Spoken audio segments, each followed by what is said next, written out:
आज कहानी वैसे लोकसभा की जिसका गठन 2009 में हुआ और उसके बाद जब से गठन हुआ है तब से लगातार भाजपा वहां पर राज कर रही है।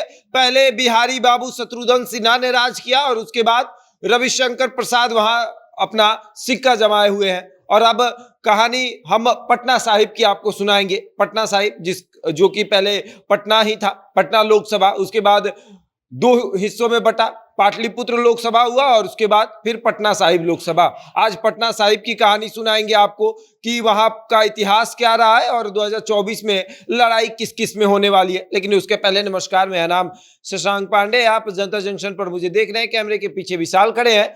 और अब हम आपको पटना साहिब के इतिहास के बारे में बताएंगे। ज्यादा पुराना इतिहास तो नहीं है, 2009 में ही इसका गठन हुआ है, तो 2009 का ही इतिहास है। 2009 में यहाँ पर शत्रुघ्न सिन्हा जीतते हैं, 2014 में शत्रुघ्न सिन्हा और 2019 में रविशंकर प्रसाद, और तीनों आदमी की पार्टी बीजेपी ही होती है। 2009 में शत्रुघ्न सिन्हा की लड़ाई राजद के विजय कुमार से होती है। जब पटना से पाटलिपुत्र अलग होता है, पटना साहिब अलग होता है, तो पाटलिपुत्र से लालू प्रसाद यादव चुनाव लड़ते हैं और पटना साहिब से राजद के विजय कुमार को उम्मीदवार बनाया जाता है। यहां पर शत्रुघ्न सिन्हा को 2009 में वोट मिलता है 3,16,549 वोट, और वहीं राजद के उम्मीदवार विजय कुमार को वोट मिलता है 1,49,779 वोट। और उसके बाद वोट मार्जिन देख लीजिए, हार कितने से हुआ है, 2,84,657 वोटों से राजद के उम्मीदवार की हार हो गई। और उसके बाद फिर 2014 में चुनाव, और 2014 में भी शत्रुघ्न सिन्हा भाजपा के उम्मीदवार होते हैं। और इस बार राजद अपने पास ये टिकट ना रख कर कांग्रेस को दे देती है, और कांग्रेस से उम्मीदवार होते हैं कुणाल सिंह। कुणाल सिंह कांग्रेस से उम्मीदवार होते हैं, और इस बार शत्रुघ्न सिन्हा को वोट मिलता है 4,85,905 वोट, और कांग्रेस के उम्मीदवार कुणाल सिंह को वोट मिलता है 2,20,100 वोट। हार जो मार्जिन है, हार की मार्जिन वो रहती है 2,65,805 वोटों की। 2,65,805 वोटों से कांग्रेस के उम्मीदवार कुणाल सिंह चुनाव हार जाते हैं। और फिर 2019 में चुनाव, जब शत्रुघ्न सिन्हा कांग्रेस में शामिल हो जाते हैं और भाजपा के तरफ से रविशंकर प्रसाद को उम्मीदवार बनाया जाता है। रविशंकर प्रसाद को वोट मिलता है 6,07,506 वोट, और वहीं शत्रुघ्न सिन्हा जो कि कांग्रेस के उम्मीदवार होते हैं, कुछ नाराज होकर, भाजपा से नाराज होकर कांग्रेस में शामिल होते हैं और कांग्रेस के टिकट पर पटना साहिब से चुनाव लड़ते हैं। और उनको ऐसा लगता है कि मैं जीत ही जाऊंगा, क्योंकि 2009 से मैं ही सांसद हूं, तो 2019 में भी लोग भरोसा जताएंगे। हालांकि लोग भरोसा जताते भी हैं, जितना उनको हर बार वोट मिलता है उतना ही वोट देते हैं, 3,22,849 वोट। लेकिन इनके जो सामने रहते हैं भाजपा के उम्मीदवार रविशंकर प्रसाद, उनको वोट मिल जाता है 6,07,506 वोट। और उसके बाद जीत जो होती है रविशंकर प्रसाद की, वो होती है 2,84,657 वोटों से। ये तो हो गया पूरा इतिहास कि 2019 तक का क्या हुआ है। लेकिन उसके पहले और अब बताएंगे कि 2024 में किस किस में लड़ाई होने वाली है। अभी वर्तमान में जो सांसद है रविशंकर प्रसाद, इनका टिकट कटने वाला है, क्योंकि इनसे भाजपा का शीर्ष नेतृत्व नाराज है। और नाराजगी का वजह जो है, इनकी दूरी नरेंद्र मोदी और अमित शाह से बढ़ गई है। नरेंद्र मोदी और अमित शाह की से दूरी जिस की बढ़ी है, उसका टिकट कटना ही है। और इस बार इनका भी टिकट कटने वाला है। पटना साहिब से इस बार इनका टिकट कट जाएगा, तो फिर भाजपा की तरफ से उम्मीदवार कौन होगा? भाजपा की तरफ से दो लोगों का नाम सामने आ रहा है।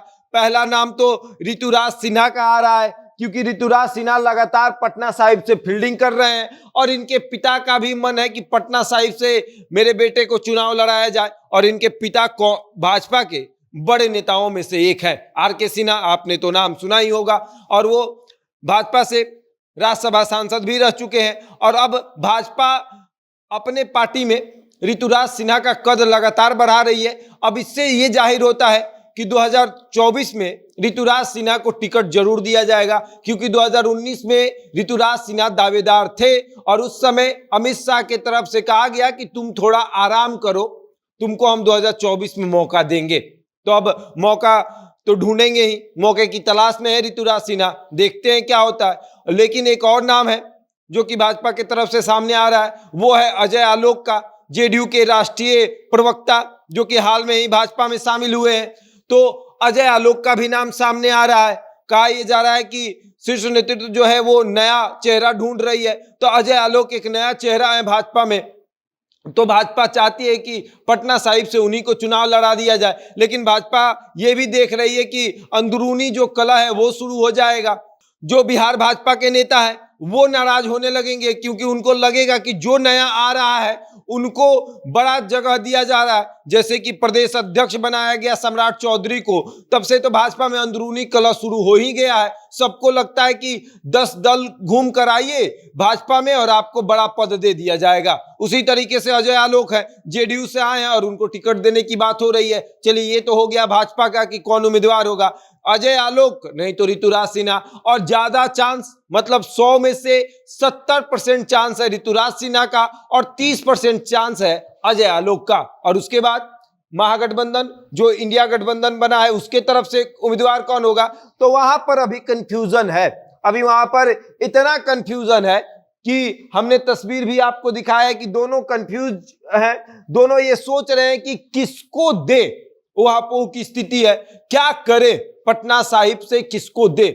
जब से गठन हुआ है तब से भाजपा वहां पर लगातार चुनाव जीत रही है। 15 साल हो गया भाजपा ही चुनाव जीत रही है। और पटना साहिब और पाटलिपुत्र का अगर विधानसभा आप देखेंगे तो ज्यादातर विधानसभाओं पर भाजपा का राज है। तो अब ये भी देखा जा रहा है, ऐसे भी समीकरण मिलाया जा रहा है कि क्या किया जाए, किसको दिया जाए। तो अब नीतीश कुमार और तेजस्वी यादव मिलकर ये फैसला कर रहे हैं कि ये सीट जो है वो कांग्रेस को दे दिया जाए। कांग्रेस अपना सिमट लेगी, देख लेगी, जो करना होगा कर लेगी, क्योंकि 2 बार वहां से कांग्रेस जो है वो चुनाव लड़ चुकी है, दोनों बार हार चुकी है। दे दिया जाए, देख लिया जाए क्या होगा। और अब ये भी आ रहा है कि शत्रुघ्न सिन्हा जो है वो भी फील्डिंग कर रहे हैं अपने बेटे के लिए कि उनके बेटे को पटना साहिब से टिकट दे दिया जाए। लगातार बिहार आ रहे हैं, गठबंधन के नेताओं से मुलाकात कर रहे हैं कि उनके बेटे को टिकट दे दिया जाए, क्योंकि पटना साहिब से वो 2 बार सांसद रह चुके हैं, 2009 और 2014 में। तो वो चाहते हैं कि उनके बेटे को टिकट दिया जाए, उनका बेटा जो है वो सांसद कम से कम बन जाए। लेकिन तेजस्वी यादव भरोसा नहीं जताएंगे, क्योंकि तेजस्वी यादव ने विधानसभा के चुनाव में उनके बेटे को टिकट दिया था और उनका बेटा चुनाव हार गया था। तो इस बार ऐसा कुछ नहीं होगा, कांग्रेस को छोड़ दिया जाएगा कि आप फैसला करिए किसको देना है किसको नहीं देना है। लेकिन लड़ाई बहुत दिलचस्प होने वाली है, दोनों तरफ वो की स्थिति है, किसको दिया जाए किसको नहीं दिया जाए, मजबूत कैंडिडेट को दिया जाए। लेकिन अब ये भी है कि किस जाति को दिया जाए। तो नीतीश तेजस्वी अपने पार्टी में देख रहे हैं कि पटना साहिब से चंद्रवंशी या कुशवाहा कौन बड़ा नेता है उनके दल में। कुशवाहा होगा तो उसको भी दे दिया जाएगा, अगर चंद्रवंशी होगा तो उसको भी दे दिया जाएगा।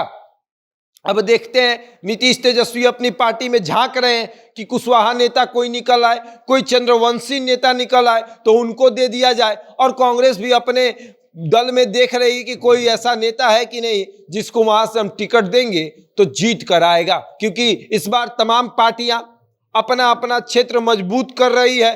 क्योंकि जिस तरीके से राजद की हार हुई है 2019 में, उस तरीके से कोई हारना नहीं चाहता है। 0 सीट और 0 से हीरो राजद को होना है। तो देखते हैं क्या होता है। बहरहाल इस खबर में इतना ही, बने रहे हमारे साथ और देखते रहें जनता जंक्शन।